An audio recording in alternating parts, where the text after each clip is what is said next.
Captain Jake Morrison stood on the bridge of his ship and looked out at the strange world below. The planet was made of crystal that glowed with soft blue light. After 3 months of travel through space, his crew had finally reached Sanctuary, Prime, home of the beings called the Keepers. Jake had been chosen to lead this mission because he was good at talking to new species. Earth's government wanted to make friends with the Keepers. These ancient beings had lived for thousands of years and knew secrets about the galaxy that humans could only dream of. "Captain, we're getting a signal from the planet," said Lisa Park, the ship's science officer. She was a smart woman who studied alien life forms. "They want us to land at the coordinates they're sending." Jake nodded. "Take us down, Pete." Pete Johnson, the pilot, guided their ship through the crystal atmosphere. The landing pad was smooth and perfectly round, made from the same glowing crystal as everything else on the planet. As they stepped outside, Jake felt the strange energy that seemed to flow through the ground itself. The Keepers were waiting for them. They were tall, much taller than humans, with skin that was almost see-through. Strange patterns of light moved under their skin like slow lightning. Their leader stepped forward. Jake knew this was Elder Vex Terrell from the messages they had exchanged. "Welcome, humans," the Elder said. The words appeared in Jake's mind rather than coming through his ears. "We have been waiting to meet you." Jake tried to stay calm, even though talking to such an ancient being made him nervous. "Thank you for letting us visit your world. We hope we can learn from each other." The Elder's light patterns changed, becoming darker. "That is why we must talk. Come follow us to the archive chamber." They walked through halls made of crystal. The walls showed moving pictures of space and stars and worlds that Jake had never seen. Lisa kept taking notes on everything she saw. The other humans in the group, including Dr. Sam Miller and Commander Rick Hayes, stayed quiet and alert. The archive chamber was huge. Crystal pillars reached up so high that Jake couldn't see the ceiling. Each pillar held thousands of glowing records. Elder Vex Terrell touched one of the pillars and images began to appear in the air around them. "We have watched your species for 50 of your years," the Elder said. "We have seen how fast you spread across the stars. We have seen your wars, your hunger for new worlds, your need to always push further." The images showed human ships moving from star to star. They showed colonies being built, space stations growing, fleets of ships heading into unknown space. Jake felt proud of what his people had accomplished. "This troubles us greatly," Elder Vex Terrell continued. The images changed to show different aliens, creatures Jake had never seen before. 7 times before we have watched species like yours rise up. 7 times we have seen the same pattern." "What pattern?" Lisa asked. "The pattern of the Devourers," the Elder replied. The light under his skin turned red. "Species that cannot stop growing, cannot stop taking, cannot stop pushing until they have consumed everything around them." New images appeared. Jake saw vast fleets of strange ships turning whole planets into metal. He saw stars being moved from their places. He saw worlds burning and space itself being torn apart. The last such species called themselves the Vorthkai. Elder Vex Terrell said. "They lived 3 million years ago. They grew so powerful that they turned suns into weapons. They moved planets like toys. In the end, they destroyed themselves, but not before they had changed 1,000 star systems forever." Dr. Miller stepped forward. "But we're not like that. We just want to explore and learn." The Elder's patterns flashed with what looked like anger. That is what they all said. The Keth Mori said they only wanted knowledge. The Zulthuran said they only wanted peace. The Vorthkai said they only wanted to help other species grow strong. Jake felt cold inside. "What are you saying?" "We are saying that your species follows the same path as all the others. You spread too fast. You take too much. You change everything you touch. Most dangerous of all, you make other species want to be like you." The images showed humans working with aliens, teaching them new technologies, helping them build better ships and cities. But Elder Vex Terrell made this look like a bad thing. "We have studied your history," the Elder continued. "In your wars, you do not just defeat enemies. You change their whole way of thinking. You make them want freedom and choice and progress. This is the most dangerous thing of all." Commander Hayes spoke up. What's wrong with wanting freedom? Freedom leads to chaos, Elder Vexterral replied. Choice leads to conflict. Progress leads to destruction. For 50,000 years, we keepers have maintained order in this part of the galaxy. We have kept the peace by making sure each species knows its place and stays there. Jake began to understand what was really happening. The keepers weren't just warning about humans, they were afraid of them. The other species in this region listen to us, the elder said. They respect our wisdom because we are old and have seen much. We will tell them about your kind. We will warn them that humanity must be stopped before you reach the point where you cannot be controlled. And if we refuse to stop? Jake asked. Elder Vexteral's skin flashed bright red. Then you will face the same fate as the 7 species before you. The galaxy will unite to contain you. And if that fails, to destroy you. The crystal chamber fell silent. Jake looked at his crew and saw fear in their eyes. They had come here hoping to make friends, but instead they had found enemies who would try to turn the whole galaxy against Earth. We will send our warning to 43 species, the elder said. They will hear about your dangerous nature. They will learn how species like yours have brought ruin before, and they will act to protect themselves. As they walked back to their ship, Jake knew that everything had changed. Humanity was no longer just exploring the galaxy. Now they were marked as a threat, and the oldest, most powerful beings in known space had declared them enemies. The war hadn't started yet, but Jake could feel it coming like a storm on the horizon. The message from the Keepers spread across the galaxy like fire through dry grass.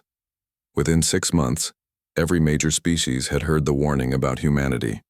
The news traveled through quantum communication networks that connected thousands of worlds. Ambassador Helen Wright sat in her small office on Nexus Station, the capital of the Confederation of Peaceful Worlds. She had been Earth's representative to the galaxy for 10 years, and she had never felt so alone.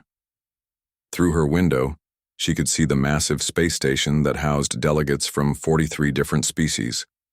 Today, they would all vote on what to do about humanity. Helen's assistant, a young man named Tony Clark, brought her the latest reports. The Zephyrians just released their statement, he said quietly. They're calling for immediate containment protocols. Helen sighed and read the crystal tablet that held the Zephyrian position.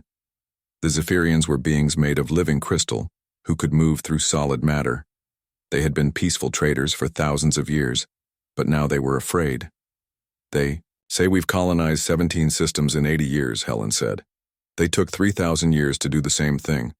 They think we're expanding too fast. Tony nodded. The Altarians released something similar yesterday. They're saying our growth rate threatens regional stability. The Altarians were even worse news. They commanded fleets of living ships that could heal themselves and grow new weapons. If they joined the alliance against humanity, Earth would be in serious trouble. Helen walked to the conference chamber where the vote would take place. The key? Room was huge with seats designed for dozens of different body types. Some delegates breathed different atmospheres and sat in special containers. Others, like the energy beings called ether weavers, didn't have solid bodies at all. Commander Rick Hayes, Earth's military advisor, was already there. He looked worried as he watched the other delegates file in. This doesn't look good, he whispered to Helen. I count at least 30 species that have already made up their minds against us. The session began with high-resonance Kythek of the Zephyrians speaking first. When Zephyrians talked, their words came out as musical tones that the translation computers turned into speech. The humans represent a clear danger to galactic peace, Kythek sang. In our historical records, we see that rapid expansion always leads to conflict. Species that grow too fast consume resources that other species need. They upset the balance that has kept peace for millions of years. Next came Speaker Velnash of the Sindari Republic. The Sindari looked like tall, thin humans with blue skin and large black eyes. They were known for being logical and careful in all their decisions. We have reviewed the Keeper archives, Velnash said in his calm voice. The pattern is clear. 7 previous species showed the same traits as humanity. All 7 became threats to galactic civilization. The logical response is to prevent the eighth occurrence. Helen stood to speak for humanity. The chamber fell silent as all eyes turned to her. She felt the weight of billions of human lives depending on her words. "We understand your concerns," she began. "But you're judging us based on fear, not facts. Yes, we expand quickly. Yes, we're different from other species, but we've also brought new ideas and technologies that have helped everyone." She gestured to the holographic display that showed recent human achievements. "We've shared our medical advances freely. We've helped the Tauri cure a disease that was killing their children. We've given the Kelvins new farming techniques that ended famine on their worlds." A delegate from the insect-like Orvani species clicked its mandibles. "But you also teach dangerous ideas. You tell other species they can govern themselves. You say that all beings should have the right to choose their own path. These ideas create chaos." Helen felt anger rising in her chest. "Freedom creates chaos? The right to choose your own life is dangerous? What kind of peace are you really protecting here?" The Altarian delegate, a creature that looked like a walking tree with glowing sap for blood, spoke next. "You do not understand, young species. Order requires that each race knows its place. The strong guide the weak. The old teach the young. The wise make decisions for those who lack wisdom. Your ideas threaten this natural order." Commander Hayes leaned forward. "Natural order? You mean the order where a few old species control everyone else? Where younger races are kept dependent and weak? That's not natural order, that's tyranny." The chamber erupted in angry voices, clicks, roars, and musical tones. Some species shouted that humans were arrogant and dangerous. Others defended the right of all beings to speak freely. Helen realized that just by being there, humanity had already started to change things. Prime Coordinator Velnash called for order. "We will now hear from Elder Vexteril of the Keepers." The ancient being appeared as a hologram, his translucent skin pulsing with red warning lights. "The evidence is clear. Humanity follows the path of the Devourers. They spread their ideas like a plague, making other species dissatisfied with stable arrangements that have worked for millions of years. In our archives, we have records of the Vorthkai," the Elder continued. "They also spoke of freedom and choice and progress. They convinced entire sectors to rebel against established authority. The chaos they created led to wars that burned for centuries. In the end, they destroyed themselves, but not before they had ruined thousands of civilizations." The vote was held immediately after. Helen watched as species after species voted for containment. The Zephyrians voted yes. The Sindari voted yes. Even species that had seemed friendly to humans, like the peaceful Tauri, voted to support the restrictions. When the counting was done, the result was crushing. 38 species voted for containment. Only 5 voted against it. The 5 were all younger species that had been helped by human technology and ideas. Prime Coordinator Velnash, read the decision aloud. "The Confederation hereby establishes a quarantine zone around all human-controlled systems. No human vessel will be permitted to leave this zone. Any attempt to expand beyond current boundaries will be met with military force. Furthermore," Velnash continued, "a combined fleet from all member species will enforce this quarantine. The blockade will remain in place until humanity agrees to accept limits on their expansion and stops spreading destabilizing ideas to other species." Helen made one last attempt to change their minds. "You're making a terrible mistake. We're not your enemies. We don't want to conquer anyone or destroy anything. We just want to explore and learn and help others do the same." But Elder Vexteril had the final word. "The decision is made. The blockade begins in 30 days. Humanity will be contained, for the good of all galactic civilization." As Helen and her team prepared to return to Earth, she knew that everything had changed. Humanity had been declared guilty before they had committed any crime. The most powerful alliance in the galaxy had united against them, all because they dared to believe that every species had the right to grow and change and choose their own destiny. The siege of humanity was about to begin, and Helen could only hope that her people would be ready for what was coming. The galaxy had made its choice, and now humanity would have to make theirs. War was coming, whether they wanted it or not. The alien ships came like a storm cloud blocking out the stars. General Nick Torres watched from the command center on New Geneva Station as more than 1,200 vessels took positions around human space. Each ship was larger and more advanced than anything humanity had ever built. "How many do we count now?" Nick asked his aide, Lieutenant Kate Phillips. 1,237 confirmed, sir," Kate replied, reading from her display. Zephyrian crystal ships, Altarian biovessels, Sindari dreadnoughts, and at least 20 other ship types we can't identify. Nick stared at the tactical display showing the blockade positions. The alien fleet had formed what the news was calling the Iron Ring, a barrier that completely surrounded all 17 human star systems. No ship could get in or out without passing through their lines. "And our fleet?" Nick asked, though he already knew the answer would be depressing. 215 ships total, sir. Most of them are patrol vessels and cargo haulers that we've armed with whatever weapons we could find. Nick closed his eyes for a moment. Humanity was outnumbered 6-1 by enemies with technology that was centuries ahead of their own. It seemed impossible, but then again, humans had faced impossible odds before. Dr. Claire Bennett was working in her laboratory on Haven's Rest, one of humanity's agricultural worlds, when the first effects of the blockade hit.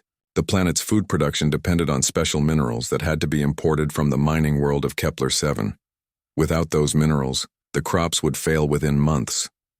"The supply ships aren't coming," her assistant, Dr. Paul Green, reported grimly. "The aliens turned back our last 3 cargo runs without even letting them enter the system." Claire looked at the data on her screen.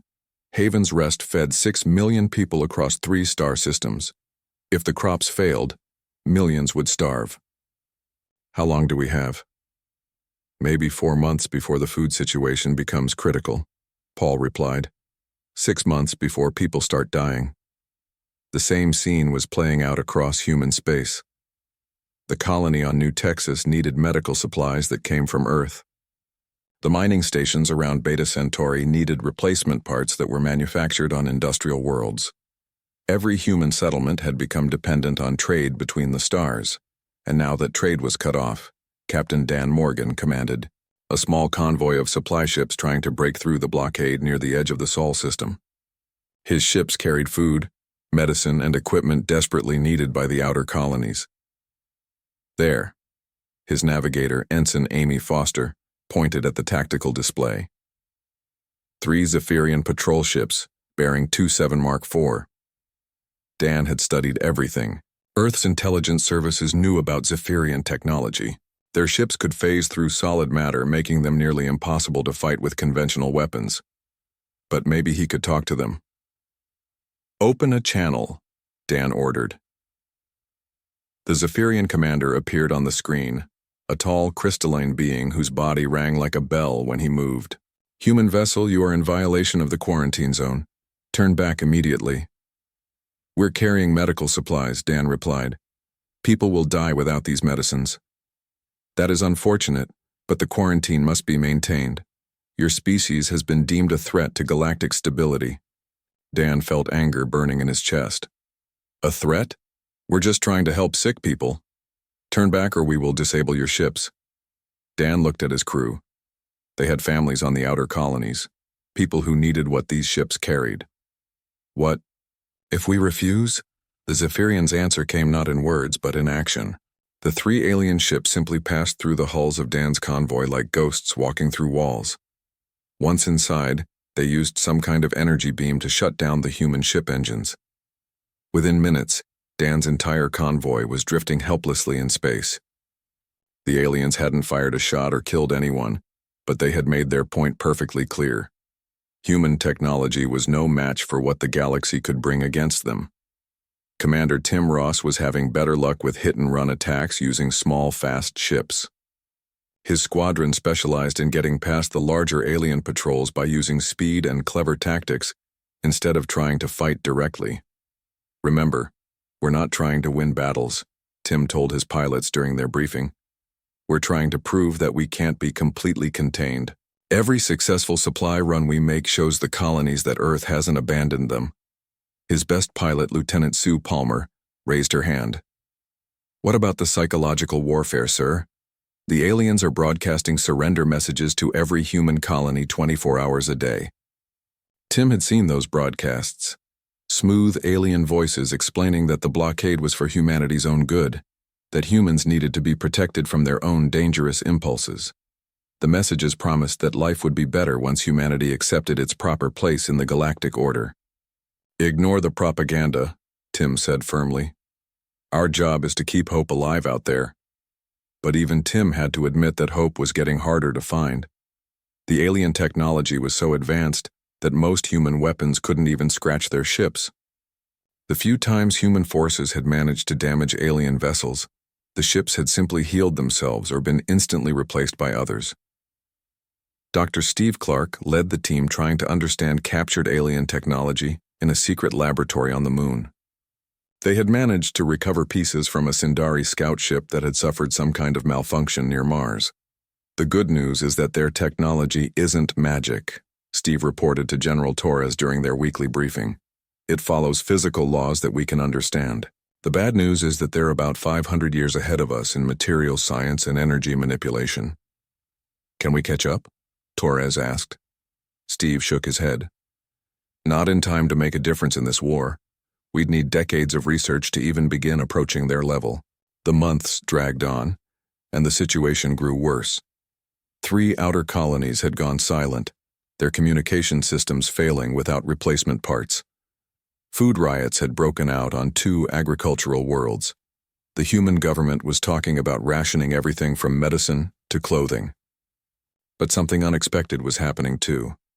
Instead of breaking under the pressure, many humans were getting angry. Really angry. Captain Jake Morrison, who had led the first mission to the Keepers, found himself in command of a growing resistance movement. His ship, the Horizon's Edge, had become a symbol of human defiance as it continued to slip past alien patrols. "They think they can just cage us up like animals," Jake told his crew during one of their planning sessions. "They think we'll eventually give up and accept whatever scraps they want to throw us." His science officer, Lisa Park, looked up from her computer. "The alien broadcasts are getting more frequent. They're offering to negotiate if we agree to accept permanent limitations on our expansion." Jake laughed bitterly. "Negotiate? They want us to agree to stay locked up forever while they decide what's best for us. That's not negotiation. That's surrender." What the aliens didn't understand was that the blockade was changing humanity in ways they never expected. Instead of making humans more willing to give up, the siege was making them more determined to fight. Instead of accepting their fate, humans were starting to innovate in ways that desperation and anger made possible. The galaxy had intended to contain humanity until they learned to behave properly. But they had made a critical mistake. They had given humans something to fight for that was bigger than just survival. They had given them a reason to prove that no cage could hold them forever. 18 months after the siege began, the galaxy thought humanity was finished. Reports from the outer colonies painted a picture of starvation and system failures. 3 human worlds had stopped sending any communications at all. The alien news networks declared victory, predicting that total human surrender would come within weeks. They were completely wrong. Deep beneath the surface of the moon, Dr. Rachel Green was working on something that would change everything. Her laboratory was hidden in old mining tunnels, far from any sensors that might detect what she was doing. The work was so secret that only 12 people in the entire human government knew about it. "Show me the scan results again," Rachel said, to her assistant, Dr. Ben Adams. Ben brought up the holographic display showing the quantum signatures of the alien blockade ships. For months, Rachel had been studying every piece of alien technology they could get their hands on. What she had discovered was incredible. Their ships are so advanced that they've become vulnerable in ways they don't even realize, Rachel explained to Colonel Tom Davis, who commanded the secret weapons program. "It's like they've forgotten how to defend against simple attacks." The alien ships had shields that could stop humanity's most powerful lasers and missiles. They had armor that could repair itself in seconds. Their weapons could destroy planets, if they wanted to. But all of this advanced technology operated on the same quantum frequencies. "Think of it like this," Rachel said, pointing to the data. "Their technology is like a beautiful symphony. with every instrument perfectly tuned. But if you hit the right note at the right time, you can make the whole orchestra fall apart. Rachel's plan was so simple that it seemed crazy. The alien ships couldn't be hurt by advanced weapons, but they might be destroyed by something much more basic: chunks of metal moving very, very fast. Kinetic projectiles, she explained. Just big pieces of iron and tungsten accelerated to 90% of light speed. Their sensors will see them coming, but their computer systems won't recognize them as weapons. To their advanced technology, our projectiles will look like space junk. Colonel Davis looked skeptical. You want to fight starships with rocks? Not rocks, Rachel smiled. Very fast rocks, and hidden inside each one will be something special. She showed him the quantum resonance devices she had built using reverse-engineered alien technology. When the kinetic projectiles hit their targets, these devices would send feedback pulses through the aliens' own communication networks. We're not just going to break their blockade, Rachel said. We're going to send them a message they'll never forget. Captain Sue Palmer commanded the mining vessel Deep Strike, which had been converted for the secret mission. All around human space, 46 other ships were preparing for what military historians would later call the Pebble Barrage. Sue looked at her crew, men and women who had volunteered for what everyone knew was probably a suicide mission. Anyone want to back out? She asked. This is your last chance. Nobody moved. These people had watched their friends and families suffer under the alien blockade for 18 months. They had seen children go hungry because food supplies were cut off. They had watched people die because medical equipment couldn't be replaced. All right then, Sue said. Let's show these aliens what happens when you mess with humanity. The attack began at exactly 0300 Universal Time. 47 converted mining ships spread across the entire blockade perimeter, fired their projectiles simultaneously. Each ship launched dozens of tungsten and iron slugs, each one weighing several tons and moving at incredible speed. The alien fleet's sensors detected the incoming objects immediately. Alarms sounded on more than 1,000 ships as the projectiles streaked across space. But just as Rachel had predicted, the alien computers classified them as debris, not weapons. The Zephyrian crystal ships tried to phase through the projectiles, but the quantum resonance devices disrupted their ability to become non-solid. The Altarian biovessels attempted to absorb the impacts, but the kinetic energy was too great for even their advanced healing abilities. The Sindari dreadnoughts fired their reality-warping weapons, but you can't warp the reality of simple matter moving at near light speed.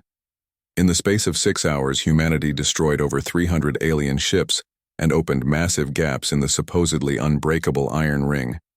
Ships that had seemed invincible were torn apart by chunks of metal that any 20th century human could have understood.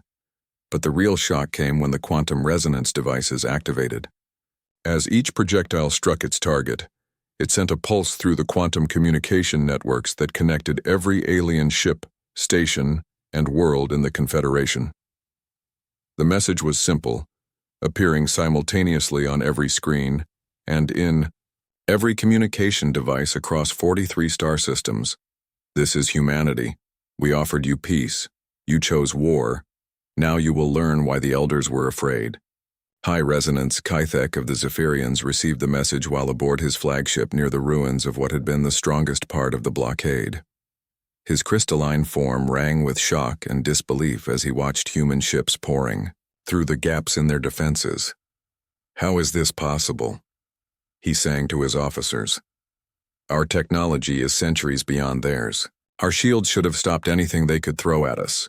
His tactical officer's response was filled with harmonics of confusion. They didn't use advanced weapons, High Resonance. They threw metal at us. Simple metal moving very fast. On the Sindari flagship, Prime Coordinator Velnash was experiencing something his logical mind couldn't process. Complete strategic surprise. The Sindari prided themselves on being able to predict and counter any possible attack. But they had never considered that someone might use primitive kinetic weapons against their advanced defenses. Contact the Confederation Council immediately, Velnash ordered. We need emergency reinforcements. But reinforcements would take weeks to arrive, and the humans weren't waiting. General Linda Cross, now commanding the human breakout, had learned the most important lesson of the war. The aliens' greatest strength was also their greatest weakness. They've become so advanced that they can't think like primitives anymore, she explained to her officers during their planning session. They've forgotten that sometimes the simplest solution is the best one. Captain Alex Turner led the first human fleet through the gap in the blockade, heading for the Orvani system. Intelligence reports said the insect-like Orvani had been enslaved by the Altarian collective for over 1,000 years. If humans could free them and share their weapons technology, they might gain powerful allies. But Dr. Janet Wells, who was setting up the first human-alien research facility on liberated worlds, had an even more ambitious plan. We're not just going to free the oppressed species, she told her team. We're going to teach them how to free themselves. The quantum resonance devices had done more than just send a message. They had given humanity access to the aliens' own communication networks. For the first time, humans could see the true structure of galactic civilization, and what they saw made them angry. The galaxy wasn't a peaceful confederation of equals.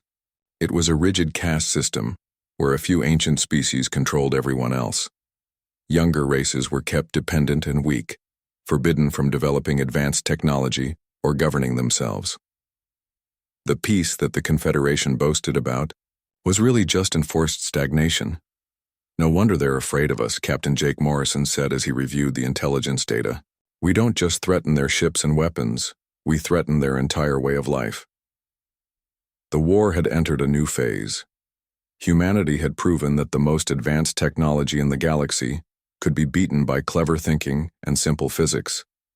More importantly, they had shown every oppressed species in the galaxy that their masters weren't invincible. The Iron Ring was broken, and nothing would ever be the same again. The aliens had tried to cage humanity, but instead they had unleashed something far more dangerous than they had ever imagined. The idea that freedom was possible, and that no authority had the right to keep intelligent beings locked in chains. The revolution was just beginning. The destruction of the Iron Ring sent shockwaves through the galaxy that no one had expected. For the first time in recorded history, a primitive species had not only broken a Confederation blockade, but had done it using technology that the advanced races couldn't understand or stop.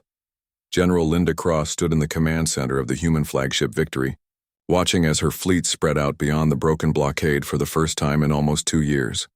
She didn't waste time celebrating. While the galaxy tried to figure out what had just happened, humanity was moving fast to make sure it never got caged again.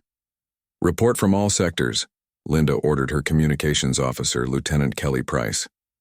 12 human fleets have broken through, General, Kelly replied. They're heading for target systems across the entire galactic arm. No significant alien resistance so far. That last part surprised Linda. She had expected the aliens to fight harder to keep humans contained. Instead, it seemed like they were too shocked to react properly. The reason for their shock was playing out across the galaxy. Emergency sessions were being held on every major alien world, as species that had cooperated for thousands of years suddenly started blaming each other for the disaster. On the Zephyrian homeworld of Crystal Prime, high-resonance Kythek faced angry demands from his own people. How could you let this happen? Sang the Council of Harmonies. Our ships were supposed to be invincible. The humans used primitive weapons, Kythek replied, his crystalline form dim with shame. Our sensors detected the projectiles, but our defense systems didn't recognize metal chunks as threats.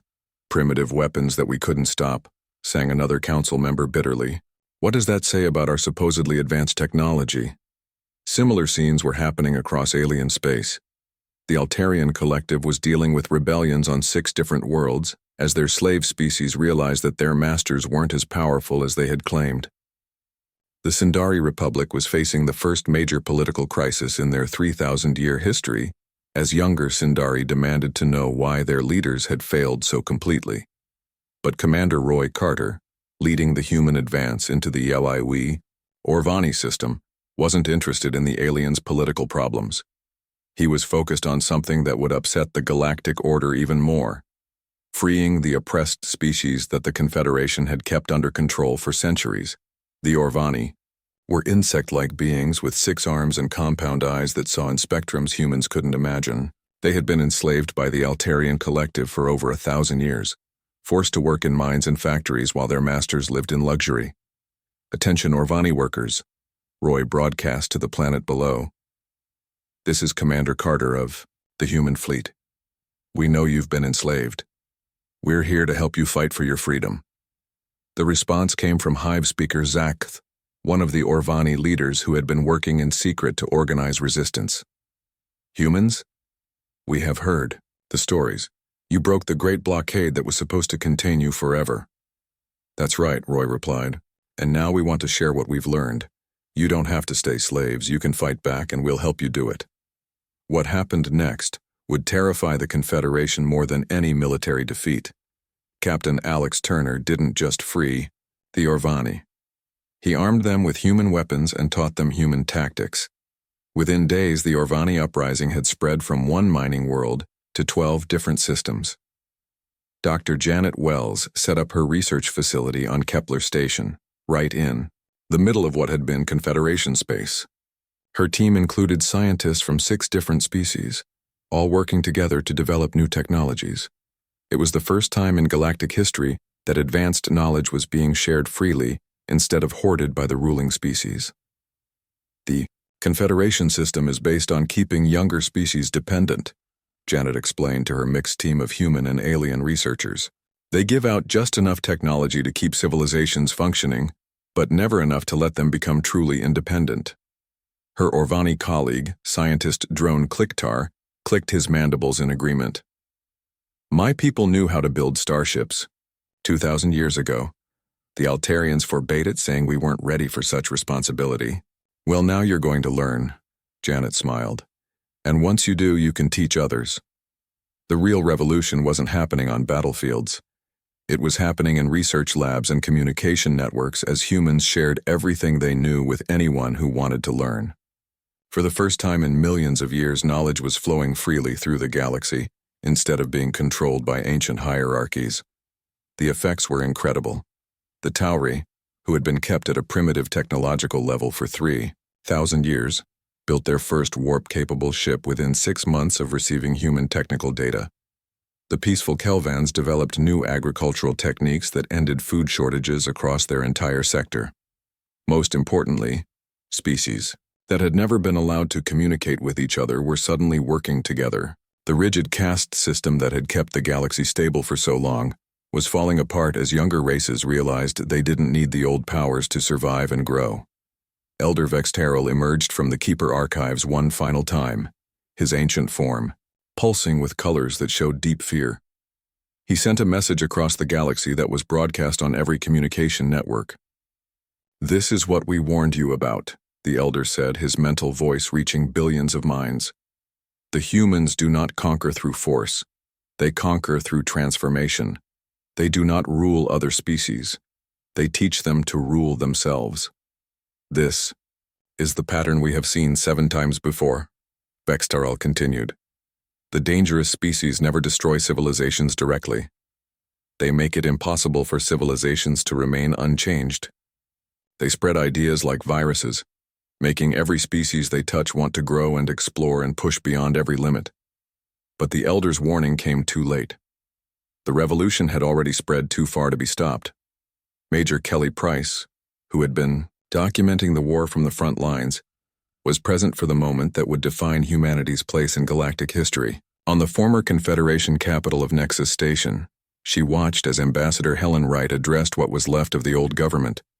Helen stood before delegates from dozens of species, but now the meeting was very different from the one where humanity had been condemned. Half the seats were empty because those species were dealing with rebellions on their homeworlds. The other half were filled with beings who looked scared and confused as their ancient order crumbled around them. "You were right to fear us," Helen said calmly to the remaining Confederation leaders, "but not for the reasons you thought. We don't seek to dominate or destroy. We seek to grow, to explore, to push every boundary we encounter." Prime Coordinator Vel Nash of the Sindari tried to maintain his dignity even as his government faced collapse. "Your actions have destabilized the entire galactic order. Millions of years of peace and stability are being destroyed. Helen's response was firm but not angry. What you call peace, we call stagnation. What you call stability, we call oppression. You've kept entire species locked in primitive conditions for thousands of years while claiming it was for their own good. And most terrifying of all to species that have grown comfortable with never changing, Helen continued, we inspire others to do the same. We show them that progress is possible, that growth is natural, that no one has the right to decide how far another species can advance.